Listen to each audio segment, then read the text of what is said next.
Hello बच्चों।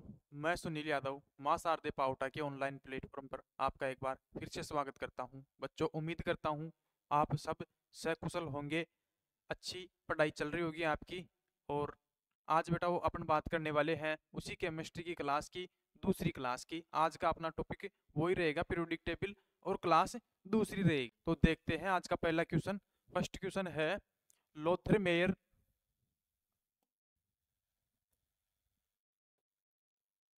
लोथरमेयर वक्र में आरोही क्रम में कौन सा तत्व उपस्थित था। तो बेटा वो लोथरमेयर वक्र की बात करें अपन, तो लोथरमेयर का वक्र अपन को कुछ इस प्रकार से दिखाई पड़ता है। लोथरमेयर ने कुछ इस प्रकार से अपना वक्र बनाया और उन्होंने यहाँ शिखर पर रखा उन्होंने सारधातुओं को। शिखर पर रखा सारधातुओं को, सार धातु को। ठीक है बेटा। और आरोही क्रम यानी बढ़ते क्रम में, आरोही का मतलब बढ़ता क्रम, आरोही क्रम में रखा उन्होंने, आरोही क्रम में रखा उन्होंने हेलोजनों को रखा। और बात करें अपन अवरोही क्रम की, तो अवरोही क्रम में उन्होंने रखा सारिये मृदा धातुओं को, सारिये मृदा धातु को रखा। ठीक है बेटा। अब अपन से पूछ रहा है आरोही क्रम में कौन सा तत्व था। तो बेटा वो आरोही क्रम में हेलोजन थे। और हेलोजन क्या क्या होते हैं? फ्लोरीन, क्लोरीन, ब्रोमीन, आयोडीन, ये क्या होते हैं? हेलोजन होते हैं सारे के सारे। अब देखते हैं इनमें से लिथियम, नहीं ये तो बेटा वो सार धातु है, तो ये तो अपना आंसर नहीं होगा। फिर बात करें अपन सोडियम की, तो ये भी सार धातु है, ये भी अपना आंसर नहीं होगा। अपना आंसर हो जाएगा फ्लोरीन। फ्लोरीन क्या है? हेलोजन। और अपन से पूछ रहा है आरोही क्रम में, आरोही क्रम में किनको रखा था? हेलोजनों को। फ्लोरीन क्या है? हेलोजन। ठीक है बेटा। आगे देखते हैं अगला क्वेश्चन। अगला क्वेश्चन है, मेंडलीव की आवर्त सारणी में आवर्तों की संख्या। बेटा वो मेंडलीव ने जो अपनी आवर्त सारणी बनाई उसमें आवर्त संख्या थी 7। आवर्त संख्या 7, आवर्त 7, और वर्ग थे उसमें 9। वर्ग थे उसमें 9। तो बेटा वो अपन से पूछ रहा है आवर्त की संख्या, टोटल आवर्त की संख्या, तो 9। 9 तो नहीं थे बेटा, 9 तो क्या थे? 9 तो वर्ग थे, 9 तो वर्ग थे। 7 बिल्कुल अपना आंसर हो जाएगा। 7 मेंडलीव की आवर्त सारणी में 7 आवर्त थे। आगे देखते हैं अगला क्वेश्चन। अगला क्वेश्चन है, मेंडलीव की आवर्त सारणी में, मेंडलीव की आवर्त सारणी में आवर्त तथा वर्गों की संख्या निम्न में से क्रमशः होगी। बेटा वो क्रमशः को अच्छे से ध्यान से देखते हुए इसका आंसर आप कमेंट में बताओगे मेरे को, और जिसको नहीं आ रहा है वो कमेंट में पूछ लेना मेरे से। ठीक है बेटा। आगे देखते हैं अगला क्वेश्चन। अगला क्वेश्चन है, मेंडलीव की आवर्त सारणी में, मेंडलीव की आवर्त सारणी से वैज्ञानिकों को कौन से नए तत्व खोजने की प्रेरणा मिली। बेटा वो आपको पता है कि मेंडलीव ने अपनी आवर्त सारणी में 4 ऐसे खाली स्थान छोड़ दिए थे कि जिन तत्वों की उस टाइम तक खोज भी नहीं हुई थी। और मेंडलीव ने कहा कि सर इनको खोजा जाना भी बाकी है, मतलब इनको खोजा जाना बाकी है। तो वैज्ञानिकों को नए तत्व खोजने की प्रेरणा मिली। भाई 4 तत्व अपन को और खोजने हैं। भाई मेंडलीव ने जगह छोड़ी है, सुव्यवस्थित आवर्त सारणी बनाई है, बंदे में दिमाग तो है ही। तो 4 तत्व की जगह छोड़ दी थी उन्होंने। और वो तत्व कौन कौन से हैं देखते हैं ऑप्शन में। जी ए, बिल्कुल, एक तो उन्होंने ये स्थान छोड़ा था, एक तो उन्होंने जी ए ये स्थान छोड़ा था, इसको नाम दे दिया था उन्होंने एक का एल्यूमिना। उसके बाद एस सी, बिल्कुल ये भी था उनकी आवर्त सारणी में, एक का बोरोन नाम दे दिया था उन्होंने। किसका? एस सी का, जो अभी एस सी के नाम से जाना जाता है उसका नाम मेंडलीव ने दे दिया था, एक का बोरोन। उसके बाद में बात करें अपन जीई की, जीई भी उन्होंने खालिस्तान छोड़ दिया था, इसका नाम दे दिया था एक का सिलिका, एक का सिलिका। तो बेटा वो अपना आंसर हो जाएगा उपयुक्त सभी। तीनों के तीनों उनके आवर्त सारणी में अनुपस्थित थे और इनकी खोज बाद में हुई, जिसकी उन्होंने जगह पहले ही छोड़ दी थी अपनी आवर्त सारणी में। आगे देखते हैं अगला क्वेश्चन। अगला क्वेश्चन है, मेंडलीव ने कौन से ब्लॉक की स्थिति स्पष्ट नहीं कर पाया। तो बेटा वो मेंडलीव जो है वो एफ ब्लॉक की स्थिति स्पष्ट नहीं कर पाया था उस टाइम पे। तो अपना आंसर इसमें एफ ब्लॉक हो जाएगा। बाकी एस ब्लॉक, पी ब्लॉक और डी ब्लॉक को उन्होंने सुव्यवस्थित रख दिया था। पी ब्लॉक नहीं बेटा, वो ब्लॉक अपना आंसर एफ ब्लॉक हो जाएगा। बेटा वो अपना आंसर एफ ब्लॉक हो जाएगा। ये भी नहीं होगा और ये भी नहीं होगा। आगे देखते हैं बेटा वो अगला क्वेश्चन। अगला क्वेश्चन है अपने पास में, आधुनिक आवर्त सारणी में कुल वर्ग तथा आवर्त की संख्या। तो बेटा आधुनिक आवर्त सारणी की अगर अपन बात करें तो आधुनिक आवर्त सारणी में, आवर्त सारणी में कौन सी आवर्त सारणी में, आधुनिक, आधुनिक आधुनिक आवर्त सारणी में कुल तत्वों की बात कर ले पहले अपन। तो कुल तत्व बराबर अपने पास में हो जाएंगे 118। फिर बात करें कुल आवर्त, कुल आवर्त, और कुल आवर्त किसकी बात कर रहे हैं, आधुनिक की ही बात कर रहे हैं यहाँ, आधुनिक की। कुल आवर्त थे उसमें बेटा वो 7, और कुल वर्ग थे आधुनिक आवर्त सारणी में, कुल वर्ग है वो, कुल वर्ग कितने हैं, 18 कुल वर्ग है इसमें, 18 टोटल वर्ग है, 7 इसमें टोटल आवर्त है, और टोटल तत्व 118 है। तो अपन से पूछ क्या रहा है, कुल वर्ग तथा आवर्त की संख्या, और वो भी कैसे बतानी है, क्रमश से। बेटा इस शब्द का हमेशा ध्यान रखना, इसके चक्कर में क्वेश्चन गलत हो सकता है। तो 17 7 नहीं, ये तो बिल्कुल कैसे ही नहीं होगा। 18 6 ये भी नहीं होगा। 18 7 बिल्कुल, 18 और 7 अपना आंसर हो जाएगा। भाई 18 तो क्या पूछ रहा है, वर्ग। अब देखो क्वेश्चन में पहले वर्ग ही पूछ रहा है, उसके बाद में आवर्त पूछ रहा है, तो आवर्त 7 हो जाएंगे अपने पास में, ये अपना आंसर नहीं होगा। चौथा अपना आंसर हो जाएगा तीसरा। आगे देखते हैं अगला क्वेश्चन। अगला क्वेश्चन है, निम्न में से असत्य कथन है। बेटा असत्य कथन की खोज करते हैं अपन इसमें। मेंडलीव आवर्त सारणी, मतलब मेंडलीव आवर्त सारणी का जनक है। बिल्कुल बेटा वो मेंडलीव आवर्त सारणी का जनक है। अपन से पूछे भाई साहब आवर्त सारणी का जनक कौन है, तो अपना आंसर होगा मेंडलीव। और अपन से पूछे आधुनिक आवर्त सारणी का जनक, तो अपन बता देंगे हेनरी मोजले को। अब इसमें डायरेक्ट पूछ रहा है, बता रहा है अपन को मेंडलीव आवर्त सारणी का जनक है, बिल्कुल है। उसके बाद में मेंडलीव ने तत्वों को बढ़ते परमाणु भार के आधार पर व्यवस्थित किया। बेटा वो मेंडलीव की जो आवर्त सारणी थी उसका आधार परमाणु भार ही था, उन्होंने परमाणु भार के बढ़ते क्रम में तत्वों को व्यवस्थित किया था। तो अपना आंसर ये भी सही है। बिल्कुल भाई साहब, ये कथन भी सत्य है, भाई मेंडलीव ने परमाणु भार के आधार पर व्यवस्थित किया था। उसके बाद में बात करें, मेंडलीव ने तत्वों को बढ़ते परमाणु क्रमांक के आधार पर व्यवस्थित किया। नहीं भाई साहब, मेंडलीव ने परमाणु क्रमांक के आधार पर व्यवस्थित नहीं किया था। मेंडलीव ने तो परमाणु भार के आधार पर व्यवस्थित किया था। परमाणु क्रमांक नाम की उस टाइम पे कोई चीज ही नहीं थी। तो असत्य कथन है क्या ये वाला, बिल्कुल है। तो अपना आंसर यही हो जाएगा। भाई मेंडलीव ने तत्वों को बढ़ते परमाणु क्रमांक के आधार पर व्यवस्थित नहीं किया था, उन्होंने बढ़ते परमाणु भार के आधार पर व्यवस्थित किया था। तो ये कथन असत्य है, अपना आंसर यही हो जाएगा, क्योंकि क्वेश्चन में अपन से पूछ रहा है असत्य कथन। आगे देखते हैं अगला क्वेश्चन। अगला क्वेश्चन है, आधुनिक आवर्त सारणी में कुल तत्वों की संख्या। बेटा अभी बताइए आपको, आधुनिक आवर्त सारणी में 118 टोटल एलिमेंट्स उपस्थित है। 63 नहीं बेटा, 63 तो किस में थे, मेंडलीव की आवर्त सारणी में। किस में थे, मेंडलीव की आवर्त सारणी में, मेंडलीव की पीरियोडिक टेबल में थे। कितने, 63 तत्व। 65 नहीं, 65 तो किसी में ही नहीं थे। 118 बिल्कुल अपना आंसर हो जाएगा तीसरा, 118। आगे देखते हैं अगले क्वेश्चन की करें अपन बात। तो अगला क्वेश्चन है अपने पास में, एस ब्लॉक का सामान्य इलेक्ट्रॉनिक विन्यास। बेटा वो एस ब्लॉक का सामान्य इलेक्ट्रॉनिक विन्यास होता है NS 1 से 2, जिसमें NS1 होता है किसका, सार धातुओं का, सार धातुओं का, और NS2 होता है सारीय मृदा धातुओं का। किसका होता है, सारीय मृदा धातुओं का। ये अपना आंसर हो जाएगा, सारीय मृदा धातुओं का। अब अपन से पूछ क्या रहा है, एस ब्लॉक का सामान्य इलेक्ट्रॉनिक विन्यास होगा। ये एस ब्लॉक का पूछ रहा है। अगर अपन से प्रॉपर एक का पूछे तो अपन एक का बता देंगे इनमें से देख के, प्रॉपर एक का तो इनमें से देख के बता देंगे। लेकिन पूछ किसका रहा है अपन को, पूरे एस ब्लॉक का। तो पूरे एस ब्लॉक का अपना आंसर हो जाएगा NS 1 से 2। अब देखते हैं आंसर में, NS1 नहीं बेटा, ये किसका है, अभी बताया आपको। उधर देखो, सार धातुओं का, सार धातुओं का। बात करें अपन इसकी, तो ये किसका है, ये हो जाएगा सारीय मृदा धातुओं का, सारीय मृदा धातुओं का हो जाएगा। ये हो जाएगा सारीय मृदा धातुओं का। बात करें NS 1 से 2, बिल्कुल अपना आंसर हो जाएगा तीसरा, जीरो। बेटा जीरो किसी में आता है क्या, एस ब्लॉक में ऐसा कोई है एलिमेंट जिसमें जीरो भी आता हो, एक भी नहीं है मेरी नजर में। तो ये भी अपना आंसर नहीं होगा, ये भी नहीं होगा, और ये भी नहीं होगा। अपना आंसर हो जाएगा ये वाला। अगर अपन से पूछे प्रॉपर भाई साहब सार धातुओं का बताओ तो अपना आंसर ये वाला हो जाता। अपन से पूछता भाई सारी मर्द धातुओं का बताओ तो ये वाला हो जाता।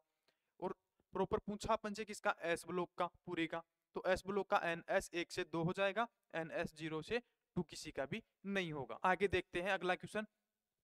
अगला क्वेश्चन है निम्न में से जादुई संख्या है। बेटा वो जादुई संख्या है वो अपने पास में है 2, 8, 8, 18, 18, 32, 32। इन संख्याओं के बाद नए तत्वों की पुनरावृत्ति होती है, उस वर्ग के एलिमेंट्स आते हैं, पुनरावृत्ति होती है वर्गों की। तो बेटा वो इन संख्याओं को क्या बोलते हैं, जादुई संख्या। कौन सी है, 2, 8, 8, 18, 18, 32 और 32। ये क्या है, ये है सारी की सारी जादुई संख्या। पहले आवर्त की अगर अपन बात करें तो पहले आवर्त में 2 के बाद पुनरावृत्ति होती है दोबारा वर्ग की। दूसरे आवर्त की बात करें तो इसमें 8 के बाद, तीसरे में 8 के बाद, चौथे में 18 के बाद, पांचवें में 18 के बाद, और छठवें में 32 के बाद, और सातवें में 32 के बाद। बेटा सातवें, छठवें और सातवें आवर्त में 32 के बाद क्यों होती है, क्योंकि इनमें 14 एलिमेंट्स किसके भी आते हैं, एफ ब्लॉक के भी आते हैं। जो वर्ग की बात करें अपन, वर्ग संख्या 3 में आते हैं और आवर्त संख्या 6 और 7 में आते हैं। आवर्त संख्या 6 और 7 में आते हैं, 6, 7 में। तो बेटा वो इन चीजों से अपन को एक चीज का पता चल रहा है कि सबसे बड़ी वर्ग संख्या है वो कौन सी है अपने पास में, तीसरी संख्या। क्यों, क्योंकि उसमें एफ ब्लॉक भी पूरा का पूरा आता है, 14 एलिमेंट्स एफ ब्लॉक के भी आते हैं। 14 क्या, इसमें तो वर्ग में तो हाँ 28 आते हैं भाई। 14 कौन से में, छठवें आवर्त में, और 14 सातवें आवर्त में। तो 28 एलिमेंट्स तो एफ ब्लॉक के हो गए कौन से आवर्त में, वर्ग संख्या 3 में, वर्ग संख्या 3 में। और अगर अपन से पूछे कि आवर्त कौन सा बड़ा होगा संपूर्ण आवर्त सारणी में, तो बेटा वो आवर्त अपने पास में छठवां आवर्त और सातवां आवर्त, ये क्या होंगे, दोनों बड़े होंगे। क्यों, क्योंकि इनमें क्या आएंगे, इनमें आएंगे एफ ब्लॉक के एलिमेंट्स।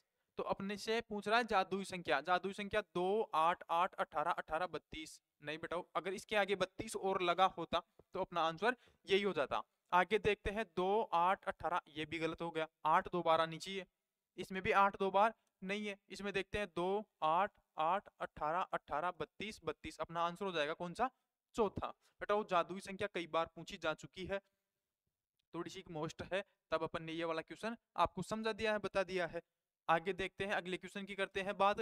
अगला क्वेश्चन है निम्न में से सबसे छोटा आवर्त होगा। बेटा वो अभी देखी अपन ने जादुई संख्या, जादुई संख्या थी अपने पास में 2, 8, 8, 18, 18, 32 और 32। ये बेटा वो देखते हैं इनमें सबसे छोटा आवर्त।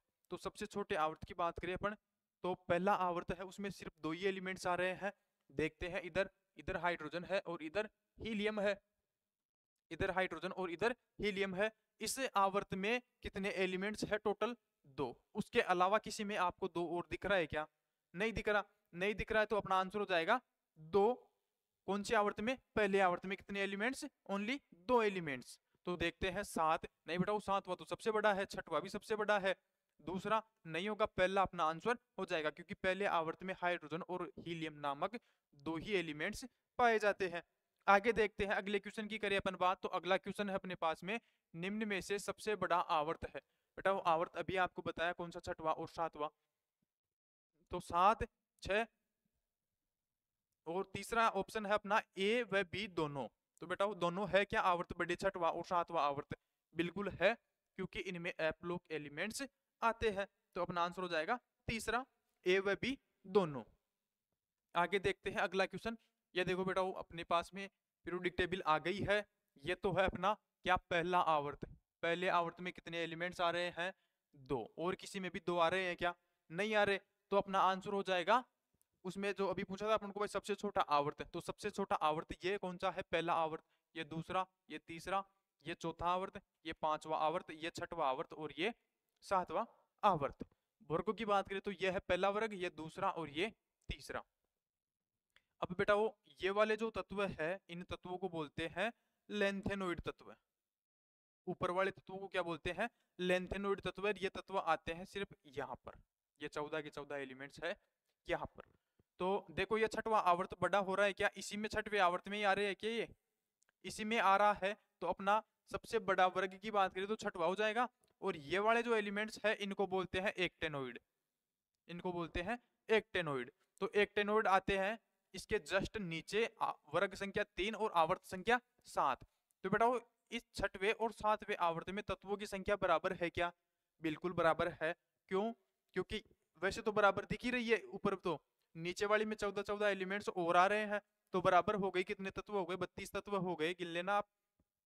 उसके बाद में बात करें अपन वर्ग की, तो बेटा वो वर्ग संख्या ये देखो ये तीसरे में ही आ रही क्या, एफ ब्लॉक तीसरे आवर्त में तीसरे वर्ग में ही आ रहा है क्या पूरा, या यहाँ है कोई खाली जगह एफ ब्लॉक के लिए, नहीं है। तो कौन से वर्ग में आ रहा है, तीसरे वर्ग में आ रहा है, तीसरे वर्ग में आ रहा है, तो बेटा वो अपने पास सबसे बड़ा वर्ग कौन सा होगा, तीसरा। बात करें अपन आवर्त की, तो आवर्त अपने पास में सबसे बड़ा होगा छठवां आवर्त और सातवां आवर्त। ठीक है, आगे देखते हैं अगला क्वेश्चन। अगला क्वेश्चन है किसी तत्व के भौतिक व रासायनिक गुणधर्म परमाणु क्रमांक के आवर्ती फलन होते हैं, यह कथन किसने कहा। तो बेटा देखते हैं ऑप्शन, न्यूलैंड, नहीं बेटा न्यूलैंड ने तो ऐसी कुछ बात कही नहीं। लोथरमेर, लोथरमेर ने भी ऐसा कुछ नहीं कहा, क्योंकि इनका आधार जो था न्यूलैंड से पहले पहले का वो था परमाणु भार, और न्यूलैंड का भी परमाणु भार ही था। यहाँ तो बात परमाणु क्रमांक की हो रही है अपने पास में क्वेश्चन की। तो देखते हैं बेटा मेंडलीव, नहीं मेंडलीव ने भी परमाणु भार के आधार पर बताया था। मेंडलीव ने कहा था किसी तत्व के भौतिक एवं रासायनिक गुणधर्म परमाणु भार के आवर्ती फलन होते हैं, लेकिन ये यहाँ बता रहा है अपन को क्रमांक, क्रमांक को अच्छे से देखना है। परमाणु क्रमांक की बात किसने की अपने पास में, मोजले ने, हेनरी मोजले ने। अपना आंसर हो जाएगा हेनरी मोजले, क्योंकि बेटा वो इनकी जो आवर्त सारणी का आधार था वो था परमाणु क्रमांक, और इन्होंने ये कथन कहा था। ठीक है, अपना आंसर हो जाएगा हेनरी मोजले। आगे देखते हैं अगला क्वेश्चन। अगला क्वेश्चन है एस ब्लॉक में सार धातु तथा सारी मृदा धातुओं का सामान्य इलेक्ट्रॉनिक विन्यास क्रमशः होगा। तो बेटा वो पहले किसका पूछ रहा है, सार धातु का। सार धातु का अभी आपको बताया था NS1, किसका होगा ये, तो सार धातु का, सार धातु का। फिर पूछ रहा है अपन से सारीय मृदा धातु का। सारीय मृदा धातु का होता है बेटा वो NS2, किसका, सारीय मृदा का, सारीय मृदा धातु का। ठीक है, सारीय मृदा धातु का। अब आपको एक एक एग्जांपल भी बता देता हूं, जैसे आपको बता दूं इसका लिथियम का। लिथियम का परमाणु क्रमांक होता है 3, इसका इलेक्ट्रॉनिक विन्यास हो जाएगा NS2, ओ सॉरी 1s2 2s1 2s1। ये देखो लास्ट वाले s में 1 ही आ रहा है इसमें, और इस वर्ग के किसी भी तत्व का देख लेना आप, लास्ट में अपन 1 ही पाएंगे। उसके बाद में देखते हैं अपन सारीय मृदा धातु का। सारीय मृदा धातु का देख लेते हैं अपन बेरिलियम का। बेरिलियम का परमाणु क्रमांक 4 होता है बेटा वो, और इसका इलेक्ट्रॉनिक विन्यास होता है 1s2 2s2। तो इसमें s में 2 इलेक्ट्रॉन पा रहे हैं अपन, s इसमें पूर्णपूरित है, इसमें अर्धपूरित अवस्था में है। तो ये अपना आंसर हो जाएगा। अब पूछ किसका रहा है अपन से, पहले पूछ रहा है सार धातु का। तो सार धातु का अपन पहले ये देखेंगे कि पहले NS1 हो, ना कि पहले NS2 हो। और उसके बाद में पूछ रहा है सारीय मृदा धातु का, दूसरे नंबर पे ये होना चाहिए। तो देखते हैं क्वेश्चन में NS0 NS3, नहीं बेटा वो NS में तो 3 आ ही नहीं सकता, इसको तो देखते ही रिजेक्ट कर देना है अपन को। फिर बात करते हैं NS2 NS1, नहीं बेटा वो क्रमशः पूछ रहा है अपन से क्रमशः पूछ रहा है। क्रमशः पूछ रहा है तो अपन लिखेंगे पहले किसका, सार धातु का, उसके बाद सारीय मृदा धातु का। लेकिन NS2 तो सारीय मृदा धातु का होता है, और NS1 किसका होता है, सार धातु का। तो ये क्रमशः नहीं है। फिर देखते हैं NS1 और NS2, ये बेटा वो अपना आंसर सही हो जाएगा, क्योंकि NS1 किसका होता है, सार धातु का होता है, और NS2 होता है सारीय मृदा धातु का। इसमें अपना आंसर हो जाएगा कौन सा, तीसरे वाला। आगे देखते हैं अगला क्वेश्चन। अगला क्वेश्चन है निम्न में से सर्वाधिक हल्की धातु होगी। बेटा वो एस ब्लॉक में अगर अपन बात करें तो सबसे हल्की धातु अपने पास में लिथियम होती है। लिथियम सबसे हल्की धातु होती है। अब देखते हैं ऑप्शन में लिथियम है क्या, बोरोन, नहीं बेटा वो लिथियम बिल्कुल अपना आंसर हो जाएगा दूसरा, सबसे हल्की धातु लिथियम होती है अपने पास में। उसके बाद में देखते हैं अपन अगला क्वेश्चन, और अगला क्वेश्चन है अपने पास में सर्वाधिक मात्रा में पाई जाने वाली एस ब्लॉक धातु। बेटा वो सर्वाधिक मात्रा में एस ब्लॉक धातु अपन से पूछ रहा है, तो एस ब्लॉक धातु में अपन बताएंगे सिर्फ कैल्शियम को। कैल्शियम बेटा वो एस ब्लॉक धातु में इतनी धातु है, 13 धातु है, 13 में एक हाइड्रोजन को हटा दो, 12 धातु है एस ब्लॉक में। तो 12 में से सबसे ज्यादा मात्रा में जो पाई जाने वाली धातु है वो है कैल्शियम। इस चीज को याद रखना है, सबसे ज्यादा कैल्शियम की मात्रा पाई जाती है। तो सबसे ज्यादा मात्रा में कैल्शियम पाई जाती है, तो अपना आंसर हो जाएगा लिथियम। नहीं बेटा ये तो सर्वाधिक हल्की धातु देखी थी अपन ने, कैल्शियम। बिल्कुल अपना आंसर देखते ही कर देना है कैल्शियम को। आगे देखते हैं अगला क्वेश्चन, और अगला क्वेश्चन है निम्न में से एस ब्लॉक के तत्वों में रेडियो एक्टिव तत्व क्रमशः होंगे। तो बेटा वो रेडियो एक्टिव तत्व अपने पास में एक तो होता है फ्रांसियम, ये तो फर्स्ट ए वर्ग में आता है सार धातु में। उसके बाद में एक होता है रेडियम, रेडियम आता है अपने पास में सारिये मृदा धातु में, सारिये मृदा धातु में। कुछ बच्चे जैसे इनको ये लास्ट में आते हैं, तो उस वजह से ट्रिक भी बना रखी है कि हे ली ना के रब से फरियाद। ये बड़ा नीचे वाला देख लेते हैं सर, नीचे वाला तो क्या है, रेडियो एक्टिव है। उसके बाद में बात करें किसकी, सारी मृदा धातु की, तो बेटा मांगे कन्या सुंदर और बाप राजी, बाप राजी। एक सर ये वाला है, हमने तो ऐसे ही ट्रिक याद कर रखी है कि जो नीचे आता है वो क्या है, रेडियो एक्टिव। तो बेटा वो कोई बात नहीं, याद अपन को कैसे भी होना चाहिए, कैसे भी अपन को ध्यान होना चाहिए, लेकिन ध्यान होना चाहिए चाहे तरीका कोई सा भी हो। तो फ्रांसियम और रेडियम अपना आंसर हो जाएगा, इसमें देखते ही पहला कर देंगे बेटा वो अपन। उसके बाद बात करते हैं अगले क्वेश्चन की, और अगला क्वेश्चन है अपने पास में संपूर्ण आवर्त सारणी में, संपूर्ण आवर्त सारणी में सबसे बड़ा वर्ग है।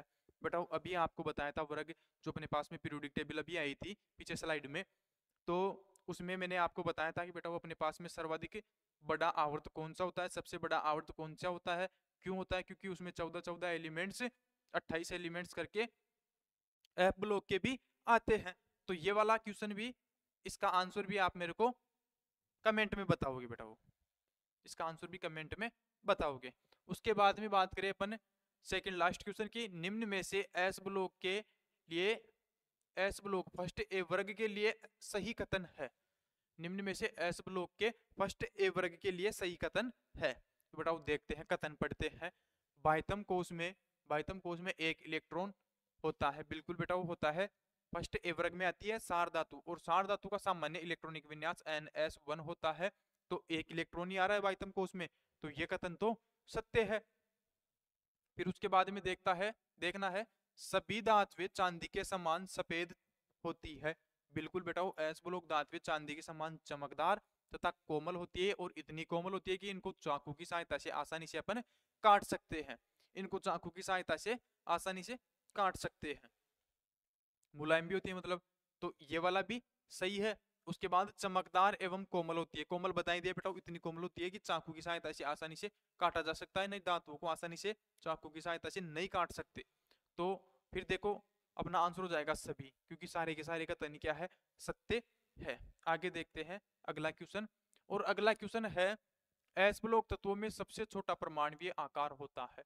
बेटा वो एस ब्लॉक तत्वों में सबसे छोटा परमाणुकीय आकार की अगर अपन बात करें, तो मैं बता दूं आपको, जैसे अपन वर्ग में ऊपर से नीचे की ओर चलेंगे, वर्ग में ऊपर से नीचे की ओर चलेंगे तो साइज बढ़ता है, साइज बढ़ता है। और बात करें आवर्त में बाएं से दाएं जाते हैं अपन, तो साइज घटता है, साइज घटता है। अब देख लेते हैं अपन पूरे एस ब्लॉक को लिख लेते हैं एक बार, हेलिना के रब से फरियाद। ठीक है बेटा, बात कर लेते हैं आवर्त की भी, और आवर्त में है जो यहाँ से आएगा बेरिलियम, बोरोन और कार्बन। छोड़ो एस ब्लॉक की पूछ रहा है तो अपन को यही देखना है सिर्फ। अब देखते हैं बेटा, ऊपर से नीचे जाने पर आकार घटता है, इसमें हाइड्रोजन को छोड़ देना अपन, हाइड्रोजन क्या है, अपवाद है, तो इसको छोड़ देना है। तो वर्ग में अपन आवर्त में, वर्ग में ऊपर से नीचे की ओर चलेंगे तो साइज बढ़ता है, और आवर्त में बाएं से दाएं जाएंगे तो अपन साइज घटता है। तो मतलब इन बात करें अपन इसके ऊपर की, इस लाइन के ऊपर की बात करें, क्योंकि इनका तो बड़ा ही होता है, धीरे धीरे बढ़ता ही जाएगा। तो बात करें अपन इन दोनों तत्वों की, अब लिथियम बेरिलियम से बोल रहा है भाई साहब तू छोटा है, बेरिलियम बोल रहा है लिथियम से तू छोटा है, तो इन दोनों की आपस में टकरार हो रही है, वो उसको छोटा बता रहा है वो उसको छोटा बता रहा है, तो अपन भाई चलो रुको भाई, अपन हम करेंगे आपका फैसला कौन बड़ा है कौन छोटा है। तो अपन ने पढ़ा क्या, आवर्त में बाएं से दाएं जाने पर दोनों है तो एक ही आवर्त में ना, दोनों एक ही आवर्त में है बेटा, वो दूसरे आवर्त में ही है, दोनों दोनों दूसरे आवर्त में है, एक ही आवर्त है इनका। तो अपन ने पढ़ा आवर्त में बाएं से दाएं जाने पर साइज घटता है, साइज घटता है तो लिथियम का तो बड़ा होगा और बेरिलियम का छोटा हो जाएगा। तो सबसे छोटा आवर्त अगर अपन बात करें एस ब्लॉक में, तो सबसे छोटा आकार है जो वो किसका होता है, बेरिलियम का होता है। देखते हैं लिथियम का, नहीं बेटा वो लिथियम का तो बड़ा होता है, किससे, बेरिलियम से। उसके बाद में देखते हैं सीजियम का, बिल्कुल नहीं बेटा वो इसका भी सबसे बड़ा आकार होता है सीजियम का, तो वैसे देखा जाए तो। उसके बाद में बेरिलियम, बिल्कुल अपना आंसर हो जाएगा बेरिलियम, अपना आंसर हो जाएगा बेरिलियम। तो आज की क्लास अपनी यही समाप्त होती है, आशा करता हूँ आपसे, उम्मीद करता हूँ क्लास आपको समझ में आई होगी, अच्छी लगी होगी। ठीक है बेटा, मिलते हैं नेक्स्ट क्लास में, तब तक के लिए जय हिंद जय मां शारदे।